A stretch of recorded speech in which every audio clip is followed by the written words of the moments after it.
Hello, hello টরন্টোবাসী, আসসালামু আলাইকুম and welcome আজকের আমার সুন্দর একটা ভ্লগে। আ খুব সুন্দর চেরি ব্লসম শুরু হয়ে গেছে আমাদের টরন্টোতে ফাইনালি। আর এবছর তো টরন্টো থেকে ঠান্ডা যাবে না বলে একদমই সিদ্ধান্ত নিছে। আজকেও প্রচণ্ড ঠান্ডা ছিল, প্রচণ্ড বাতাস ছিল, একদম আমাদের হাড় কাঁপানো ঠান্ডা যেটাকে বলে। তো তারপরও আমরা চলে গেছি, ফুল ব্লোম হয়ে গেছে আমাদের টরন্টোর ডাউনটাউনে। আমি আজকে গিয়েছিলাম এই চেরি ব্লসমের মানে ফুল ব্লোমের যেই জায়গাটা সেখানে ঘুরতের জন্য। আমাদের তো টরন্টোর ভিতরে আরও কয়েকটা স্পট আছে যেখানে চেরি ব্লসমটা একদম খুব সুন্দর করে উপভোগ করা যায়। তো আমি গিয়েছিলাম হচ্ছে টরন্টো ডাউনটাউন, এটা হচ্ছে রবার্টস লাইব্রেরির ওখানে। তো আমি ডিটেলস দিয়ে দিব আপনাদেরকে এই অ্যাড্রেসের ইয়াটা, যারা যারা যেতে চান আগামী 2 দিন 3 দিনের ভিতরে চলে যেতে পারবেন খুব সুন্দর করে। সামনে উইকেন্ড আছে। তো আজকে একটু সূর্যটা কম ছিল এবং অনেক বেশ ঠান্ডা ছিল।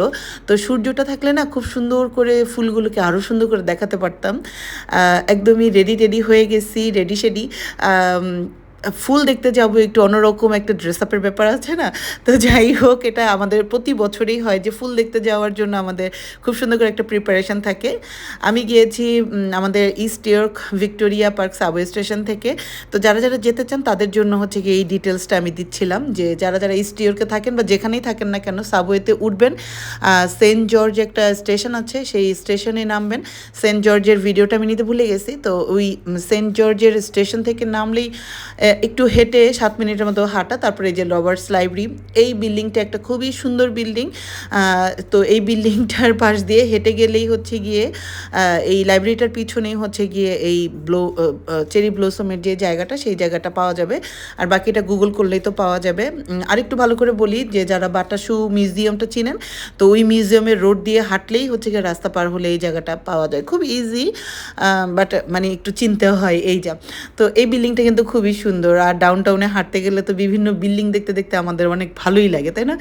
তো এই যে শেষ পর্যন্ত যখন দূর থেকে দেখতেছিলাম ব্লোমিংয়ের জায়গাটা খুবই ভালো লাগতেছিল এবং খুবই উতলা হয়ে গেছিলাম।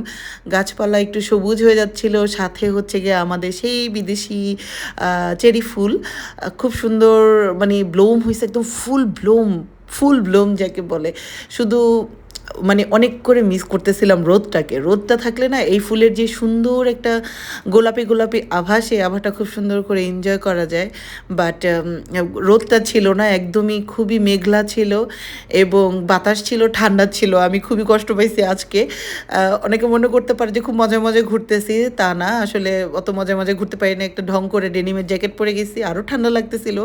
গত 2 দিন ধরে আমি ওয়েট করছি আজকের দিনের জন্য, যে ওয়েদার চেক করতে করতে যে আজকে সুন্দর একটা ওয়েদার পাবো এবং চেরি ব্লসম দেখতে যাব। আমাদের এখানে তো প্রচুর বৃষ্টি হচ্ছিল গত 2 দিন, আমরা যারা টরন্টোবাসী সবাই জানি। তো যাই হোক, আপনাদের জন্য অনেক শুভকামনা, হ্যাপি চেরি ব্লসম ডে। তো যাই হোক, তারপরে হচ্ছে আমরা হেঁটে হেঁটে ডাউনটাউন দেখতে দেখতে আগাচ্ছিলাম। ডাউনটাউন সবসময় শুধু শুধু ডাউনটাউনে হাঁটতেও আমাদের অনেক ভালো লাগে। এখন আস্তে আস্তে ওয়েদারটা ভালো হলে এটা হবে আমাদের নেক্সট প্রজেক্ট, যে আমরা হাঁটতে হাঁটতে ডাউনটাউন টরন্টোকে এক্সপ্লোর করব। আর সবাইকে তো বলেই দিলাম, এই যে বাটাসু যে মিউজিয়ামের রোডটা, সেই রোডটা ধরে আগালেই হচ্ছে গিয়ে চেরি ব্লসমের জায়গাটা পাওয়া যাবে এবং বাকি অ্যাড্রেসটা আমি আমার কমেন্ট বক্সে দিয়ে দিব সুন্দর করে। এই জায়গাটা খুবই নিরিবিলি এবং খুবই অত মানুষজন যায় না, শনি রবিবার বিশেষ করে তো অত মানুষজন যায়ই না। তো একটা কনভেনশন সেন্টারের ভিতরে একটা প্রোগ্রাম ছিল, এক একজন এক এক রকম মানে যেমন খুশি তেমন সাজোর মতন একটা প্রোগ্রাম ছিল। আমরা ডাউনটাউন ভর্তি এরকম অনেক মানুষজন দেখছি যে বিভিন্ন রকমের প্রপস পরে ঘুরতেছে, চুল লাগায় ঘুরতেছে।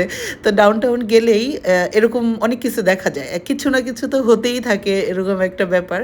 আর পুরনো বিল্ডিং সব কিছু মিলে ডাউনটাউন শুধু শুধু হাঁটতেই ভালো লাগে। তো হ্যাপি ওয়াচিং সবাইকে, খুবই খুবই থ্যাঙ্কস আজকের জন্য।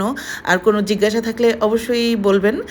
দেখা হবে অন্য কোনো ভ্লগে। আপনাদের সবাইকে অনেক অনেক থ্যাঙ্কস থ্যাঙ্কস ফর ওয়াচিং। আল্লাহ হাফেজ, বাই বাই, টাটা।